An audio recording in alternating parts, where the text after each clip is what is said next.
Pour la nouvelle saison, quelques nouveautés. Déjà, l'introduction et l'avertissement.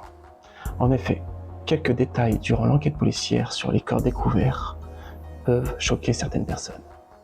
Bienvenue à la table de minuit. Je suis David et je vais vous interpréter un noble philanthrope que vous allez découvrir dans cet épisode.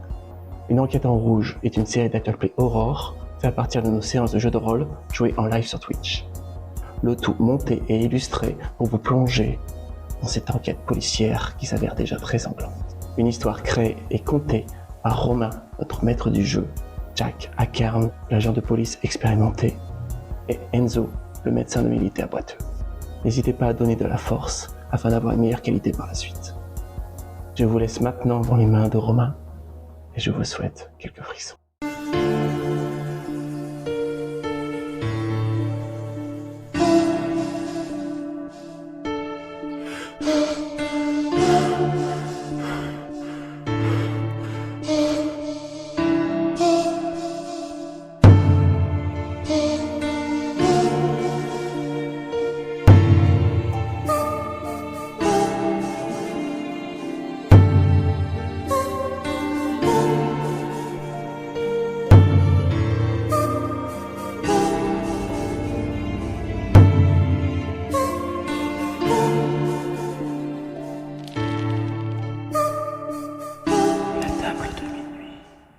Quel jeu de rôle il s'agit? Alors c'est une adaptation d'un système personnel. C'est un jeu de rôle en descend, avec pourcentage, un système qui est adapté pour la fluidité. Le système est assez simple, en fait j'ai attribué une valeur sur 100 aux parties du corps pour que ça soit intuitif. Les mains pour tout ce qui est l'habileté, les jambes pour tout ce qui va être le déplacement, les bras pour tout ce qui va être la force, les yeux pour tout ce qui va être les 5 sens, tête pour la réflexion, tripes pour le courage, cœur pour la résistance. C'est une base de 100, en sachant qu'en fonction de son expertise dans un domaine, le personnage va avoir un bonus plus ou moins grand.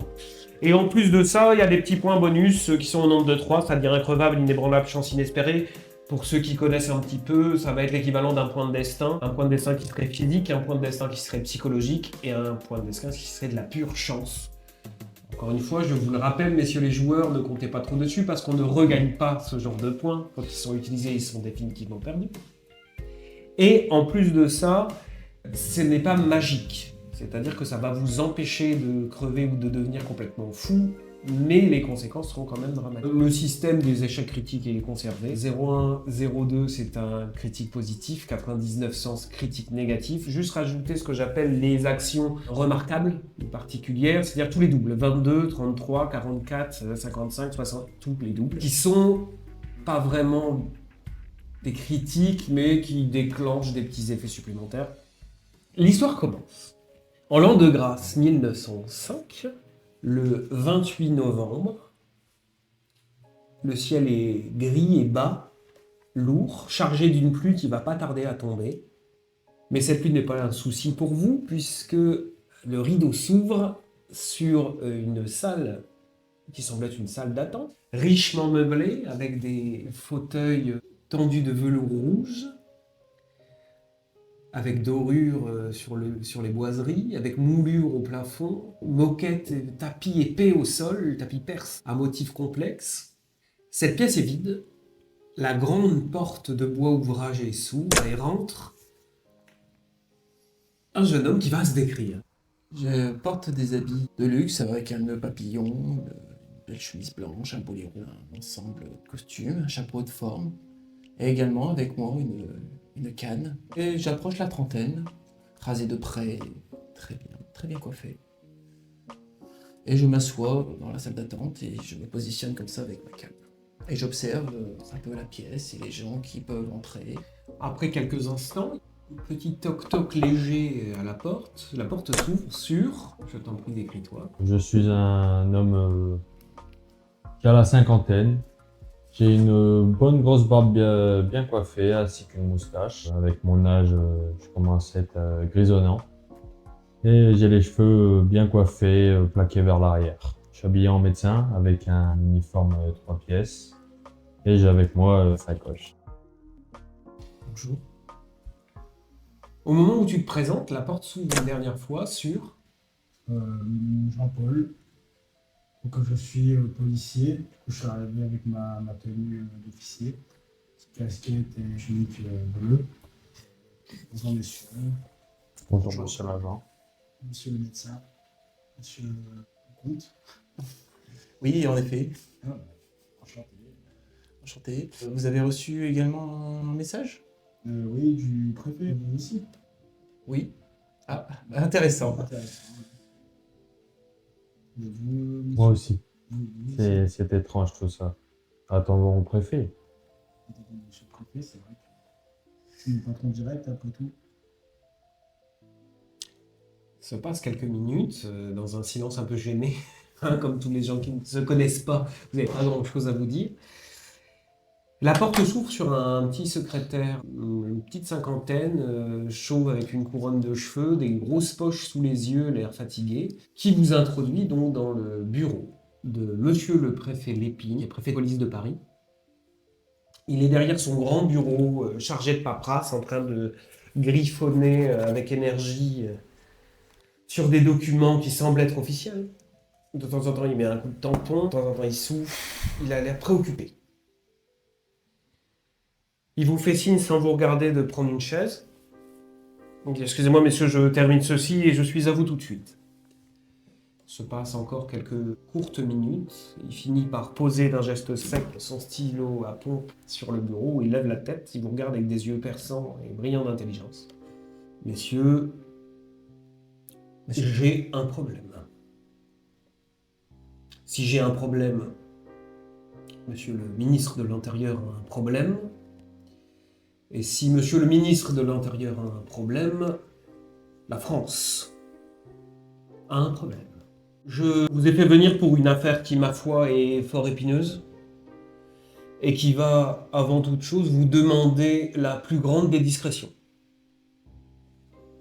Je pense que vous êtes des hommes d'honneur et de devoir, enfin je l'espère.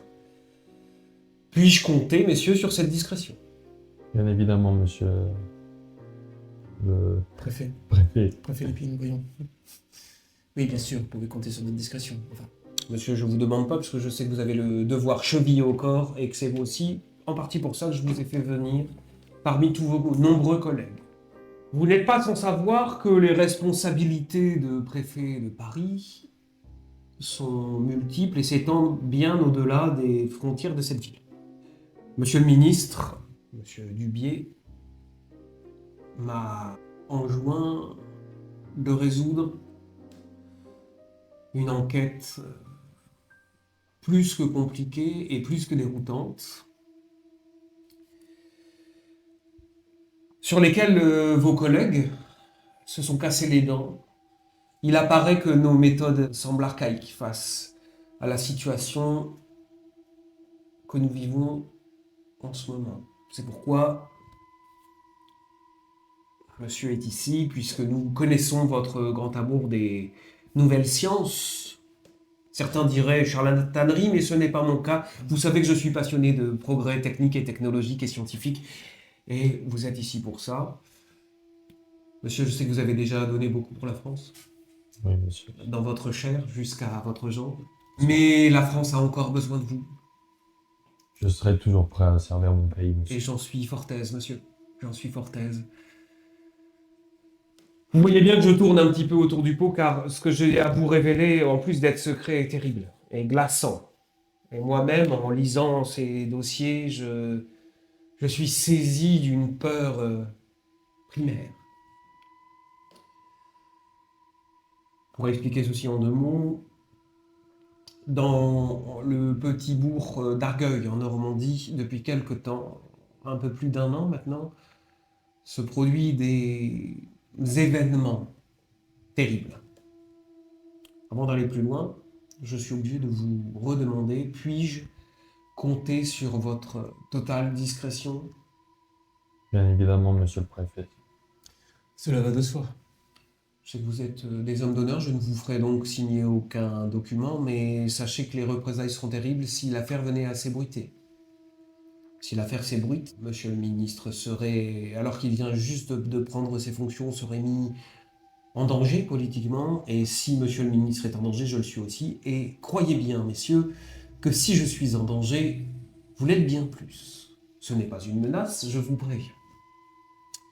Ceci dit, rentrons un petit peu dans les détails. Voilà un peu plus d'un an, à Argueil, quelques disparitions inquiétantes ont eu lieu. D'abord des disparitions de vagabonds qui n'ont inquiété que peu de personnes, puisque vous savez comment sont ces gens marginaux, ça, ils vont, viennent, et après tout, certains penseraient peut-être que la disparition d'un ou deux ne ferait pas grand peine au monde. Je ne dis pas que c'est mon cas, mais en tout cas, c'est peut-être des choses qui se sont dites. Puis ça a été quelques orphelins ou quelques enfants délaissés qui ont disparu, mais après tout, les orphelins fuguent, n'est-ce pas? Jusqu'à il y a un petit peu moins d'un an, j'ai du mal à vous évoquer ces faits tellement, rien qu'à travers les dossiers que j'ai reçus, les témoignages que j'ai reçus, je suis profondément choqué et bouleversé. Mais pour votre édification, je suis obligé de vous en parler et sachez que je n'y prends aucun plaisir. Bien, il chausse les petits lorgnons, cerclés d'or. Il regarde un peu ses papiers. Alors, le premier a été retrouvé il y a un peu moins d'un an, vous disais-je, à la lisière de la forêt d'Argueil, le corps d'un homme, Paul Gascogne, entièrement nu, suspendu par les pieds à la branche d'un arbre. Jusqu'ici, tragique, vous me direz, mais il y a cependant plus, puisque l'intégralité de ces articulations a été mise à nu, comme on enlève une chaussette, si vous me permettez l'expression. Quand je dis l'intégralité, effectivement, phalanges, poignets, coudes, genoux, hanches. Ils ont fait de ce pauvre homme une planche anatomique vivante, et gravé à même le sol, nous avons trouvé ce message. C'est une retranscription, vous vous doutez bien que je n'ai pas les moyens d'envoyer un photographe à des dizaines de kilomètres d'ici, ça n'aurait aucun sens, mais c'est une personne de confiance qui a pris la transcription, qui me l'a envoyée par télégramme, avec les éléments du dossier. Une autopsie a été pratiquée malheureusement, à part ce que je viens de vous décrire, il n'y a pas beaucoup plus d'éléments. Vous me direz c'est terrible, effectivement, mais il y a plus, il y a pire. Et c'est de pire en pire.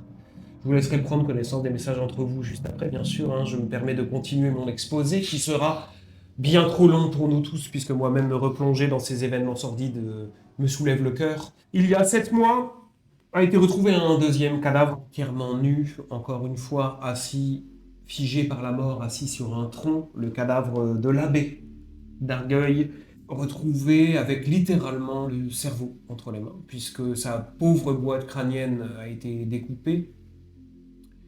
On a prélevé sa pauvre matière grise qu'on a déposée entre ses mains, avec son sang écrit sur le tronc sur lequel il était assis, ceci. Je me permets de vous donner ceci.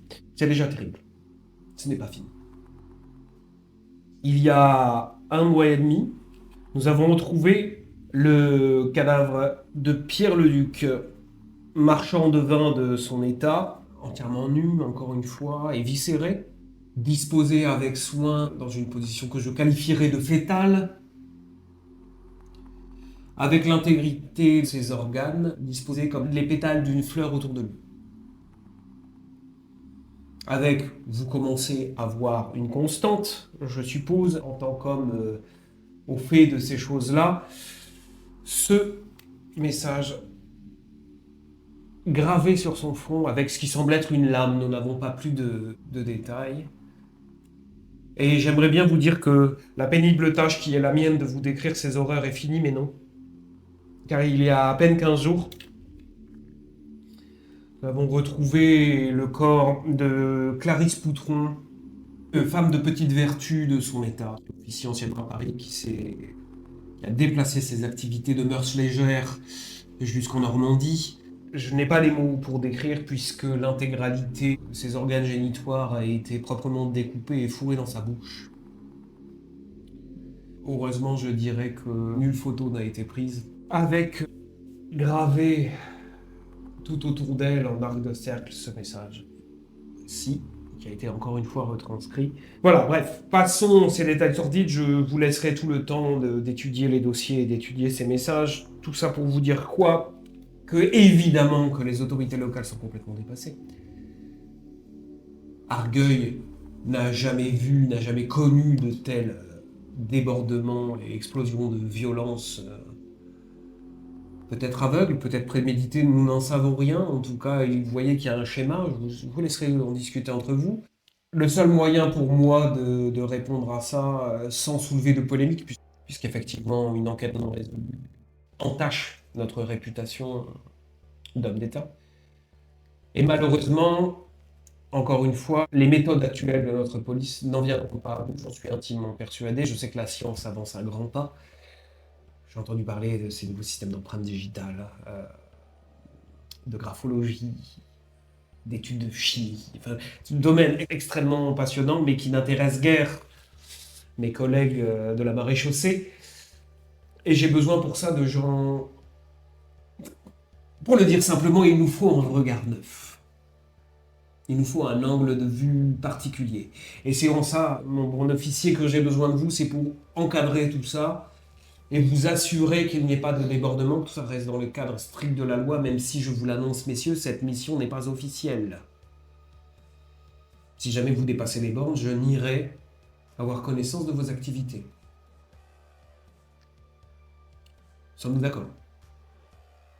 Tout à fait, je suis ravi d'aider pour la France, pour vous. Mais je sais que votre famille, par le passé, a déjà beaucoup œuvré pour la France et je ne doutais pas que malgré vos excentricités de frivole, vous puissiez mettre votre intellect particulier au service d'un cas qui est ma foi grave, hein, puisque nous parlons de nombreux meurtres, a priori.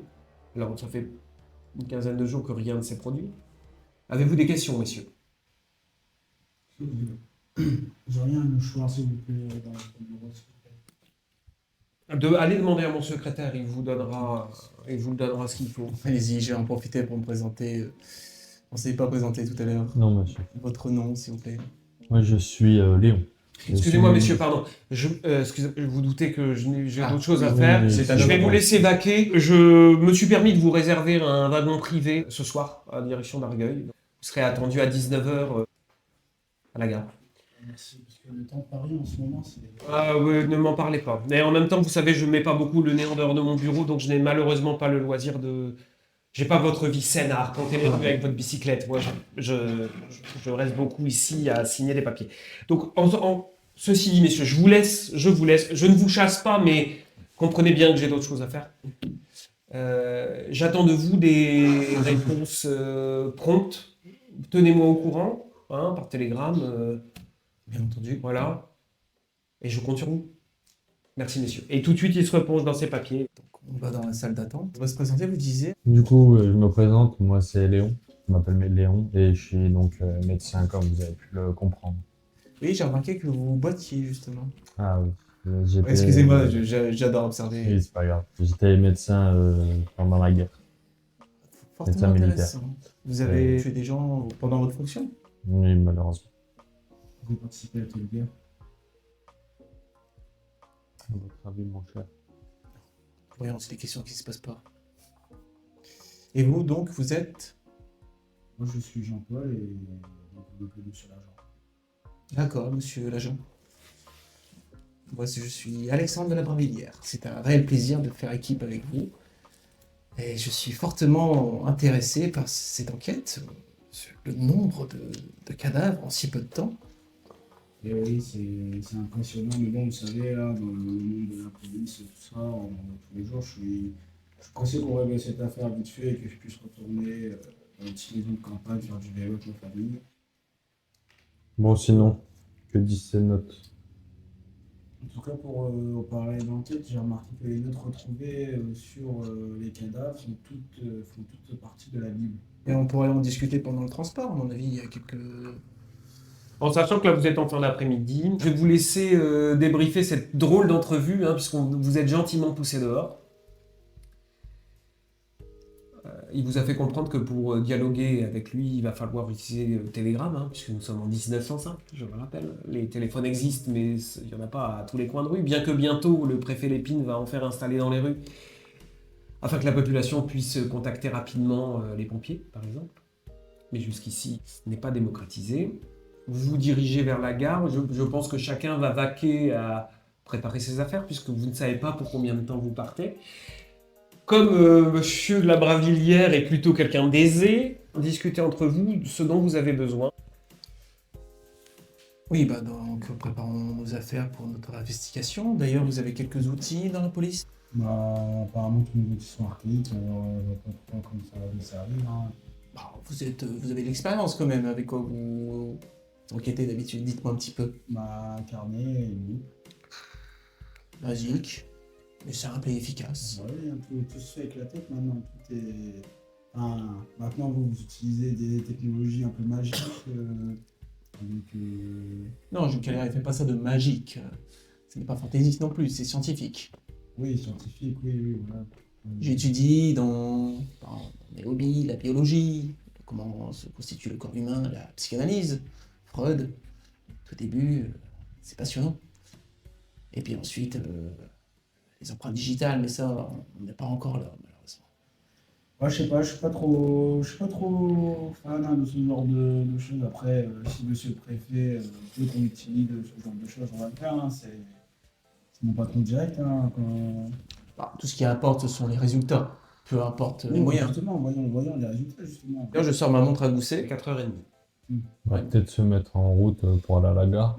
Dites-moi un petit peu de quoi vous avez besoin, j'ai certainement ça. Je pourrais demander à mes domestiques, j'enverrai un télégramme et nous aurons directement à la gare ce que nous avons besoin. Des lampes à huile, parce que, à mon avis, on va devoir investir de la nuit. Oh, je vais noter ça tout de suite, Des huiles aussi, du coup, pour les lampes. évidemment. Une tenue de rechange. Je vais en profiter pour demander quelques provisions quand même. Hein. Nous allons pas mourir de faim. En sachant que tu sais, vous ne le savez pas, mais lui sait qu'il a, une de ses nombreuses demeures familiales à Argueil. D'ailleurs, j'ai demandé aussi de la poudre. Oui, je me suis intéressé aux empreintes digitales et j'ai de quoi. Donc, on va pouvoir expérimenter ça sur le terrain. D'ailleurs, dans les quelques provisions, une préférence au niveau de la boisson, de la nourriture? Un petit cognac. Non, mais vous savez, au cas où il fait froid, pour se réchauffer, Ah, pour éviter les etc. tremblements. Oui, voilà. Ça Oui, m'aide mais à- c'est... Tous un jet de yeux, s'il vous plaît.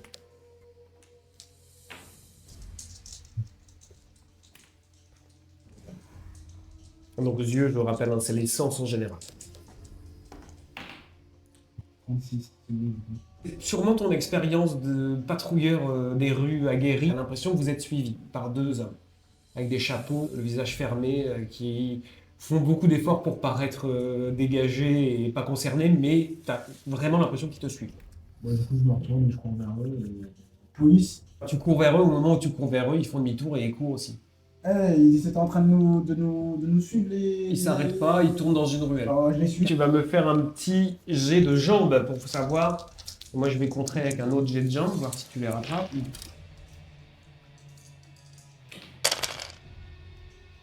Bah, non, j'ai raté. Bon, bah oui, ils ont bien réussi. Donc, effectivement, ils ont pris la fuite à toute vitesse. Tu essayes de les suivre, tu les suis une ruelle, deux ruelles, et tu les perds de vue, tu sais pas où ils sont. Désolé d'être parti si précipitamment, mais parmi les discussions, notre voyage jusqu'ici, bah, on était suivi par des personnes que j'ai attendues avant de les poursuivre. Je pensais que ça s'arrêtait à une station de police, mais non, ils sont enfuis.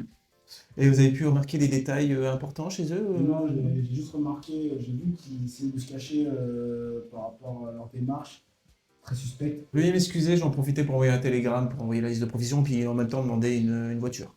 Effectivement, tu l'envoies, hein, tu payes, je suppose. Oui, je paye. 10 sous. T'es blindé, donc l'argent ne sera pas un problème. Et donc je fais un télégramme. Nécessite lampe à huile. Stop. Tenue. Stop. Cognac. Provision. Poudre. Et préparer manoir. Stop. Le télégramme arrivera avant vous, hein, puisque le train est moins rapide que le télégramme. Et vous vous dirigez donc vers la gare? Gare du Nord, je pense, pour la Normandie.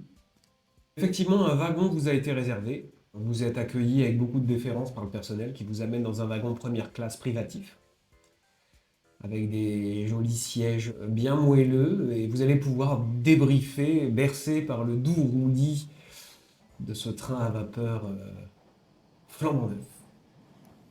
Donc, profitez du voyage et je vous laisse débriefer et prévoir d'un plan d'action. C'est un train, il y a une partie couchette. Si vous, à un moment donné, vous êtes fatigué, vous pouvez aller vous coucher. Avant de parler de quoi que ce soit, regardons quand même les alentours pour voir s'il y a personne. Du coup, je suis pas sûr.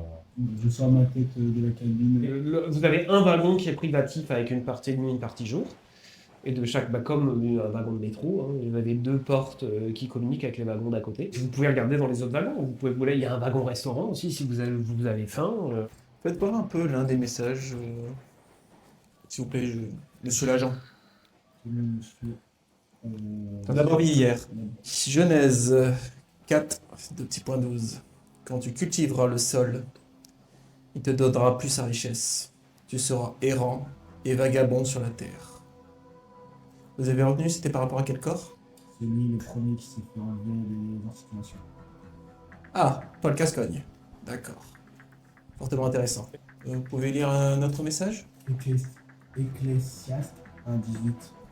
Avec beaucoup de sagesse vient beaucoup de chagrin, avec la connaissance et la souffrance. Et celui-là, vous savez sur quel corps on a trouvé ce message? C'était le deuxième. Avec le cerveau. Ah, l'abbé. Je vous en prie, lisez dans l'ordre alors. Lisez le troisième. Celui de Pierre le Duc. Si vous vendez à votre prochain ou si vous achetez de votre prochain, qu'aucun de vous ne trompe son frère. Nous avons certainement affaire à un fanatique. D'ailleurs, ah oui, c'est une retranscription, donc on peut pas voir au niveau de l'écriture. C'est dommage, j'aurais bien voulu faire une petite étude de graphologie. Vous avez l'air d'avoir un petit problème avec votre vestige, votre vêtement, monsieur. Ah oui, excusez-moi, bon, en même temps, je m'apprêtais à aller dans la couchette. Ah, d'accord. Vous savez, je me mets un peu à l'aise, hein. Il nous reste 6-7 heures de voyage. Et donc le dernier, monsieur l'agent. Matthieu 5, verset 28. Mais moi je vous dis que quiconque regarde une femme pour la convoiter a déjà commis un adultère avec elle dans son cœur. Tout cela vient de la Bible. Et moi je pense que c'est vraiment très difficile. Donc ce message-là était pour Clarisse. Hein, vous avez compris, c'était une fille de joie. Alors le premier c'était un abbé. Non, le deuxième était le premier était Paul Gascogne, certainement. C'était pas l'agriculteur, C'était un agriculteur. il me semble. Vous êtes attentif, Léon. Ensuite, nous avons l'abbé. Pierre le Duc, je ne sais pas quelle profession il exerçait. Et le dernier, c'est Clarisse qui en a retrouvé ses organes génitaux dans sa bouche. Vous avez déjà des hypothèses, une supposition, un instinct? Moi je pense que toutes ces personnes sont mortes. En fait moi je pense que ce fou qui assassine ça a fait un lien direct avec les versets de la Bible qui dénoncent et les personnes qui tuent et la façon dont ils les tuent. Donc la fille de joie peut être comparé au péché de la luxure. Bonne hypothèse.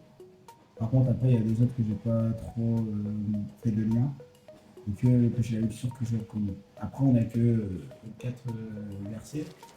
Ça fait déjà 4 victimes. Oui, ça peut être victime, mais ça veut dire que soit il va en avoir 3 autres après arrêter. Ah, vous pensez aux 7 péchés capitaux, donc. Oui, intéressant. Léon, vous? La personne doit forcément s'y connaître en anatomie. Vu. Vu la précision? Oui. Oui, à mon avis, ça doit pas être évident d'insérer les organes dans une bouche ou encore mettre les articulations à nu. Je pense qu'il faut s'y connaître un minimum. Donc ça peut être quelqu'un qui travaille dans la médecine, un chirurgien ou simplement un malade. De la pratique quand même. Vous savez, il y a eu tellement de meurtres. C'est vrai qu'il y a eu beaucoup de disparus avant ça, donc la personne a pu s'entraîner avant. Le tueur d'Angleterre, comme Jack Ripper, qui n'a jamais été retrouvé d'ailleurs par mes collègues londoniens. Et j'ai suivi de près cette histoire. Oui. Petit jet de vieux, s'il vous plaît. Oh, 2. Pendant que vous êtes en train de discuter, vous voyez à l'autre bout du wagon, à travers la porte vitrée, comme une tête penchée qui semble essayer de vous regarder et de vous écouter à travers la porte. Dans le prochain épisode. Un bon voyage à vous. Non, restez là, monsieur, là, je suis en train de- Vous allez vous asseoir, on va discuter. C'est un enlèvement là, au secours!